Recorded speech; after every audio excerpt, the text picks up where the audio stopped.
امریکی پابندیوں کا پاکستان کے میزائل پروگرام پر کوئی اثر نہیں ہوگا۔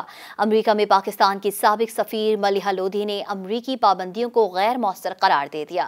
ملیحہ لودھی نے کہا ہے کہ امریکی حکومت کی جانب سے عائد کی گئی پابندیوں کا پاکستان کے میزائل پروگرام پر کوئی اثر نہیں پڑے گا، نہ ہی پاکستان کے میزائل پروگرام کی رفتار سست ہوگی۔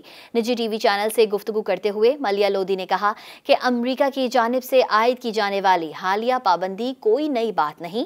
بائیڈن انتظامیہ گزشتہ 4 سال میں 6 یا 7 بار پابندیاں عائد کر چکی ہے۔ بدھ کو امریکہ نے پاکستان کے بیلسٹک میزائل پروگرام پر پابندیاں عائد کی تھیں، جن میں 4 اداروں کو نشانہ بنایا گیا ہے۔ ان اداروں پر الزام لگایا گیا ہے کہ وہ ہتھیاروں کے پھیلاؤ یا ترسیل میں ملوث ہیں۔ ملیحہ لودھی نے کہا ہے کہ ایک بات یاد رکھنے کی ضرورت ہے کہ اس طرح کی پابندیاں پاکستان کی صحت کو متاثر نہیں کرتیں۔ پاکستان کی جوہری پالیسی یا میزائل پالیسی سست یا رکنے والی نہیں ہے۔ ملیحہ لودھی نے کہا کہ تاریخ بتاتی ہے کہ جب سے پاکستان نے جوہری پروگرام شروع کیا ہے، امریکہ پابندیاں عائد کر رہا ہے۔ وہ پاکستان کے جوہری پروگرام کو بند کرنے یا اسے کمزور کرنے کی کوشش کرتے رہے ہیں۔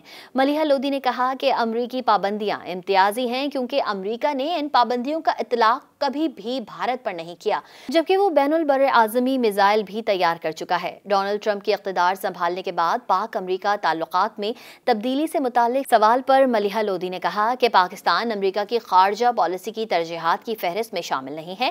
ٹرمپ کی خارجہ پالیسی کی توجہ چین، یوکرین جنگ، غزہ تنازع اور شام پر ہوگی۔ ملیحہ لودھی نے کہا کہ تاریخی طور پر ریپبلکنز نے جوہری عدم پھیلاؤ پر اتنا زور نہیں دیا جتنا ڈیموکریٹس نے دیا تھا۔ انہوں نے قرار دیا کہ امریکہ کے افغانستان سے انخلا کے بعد سے پاک امریکہ تعلقات کو ایک دوراہے پر ہیں۔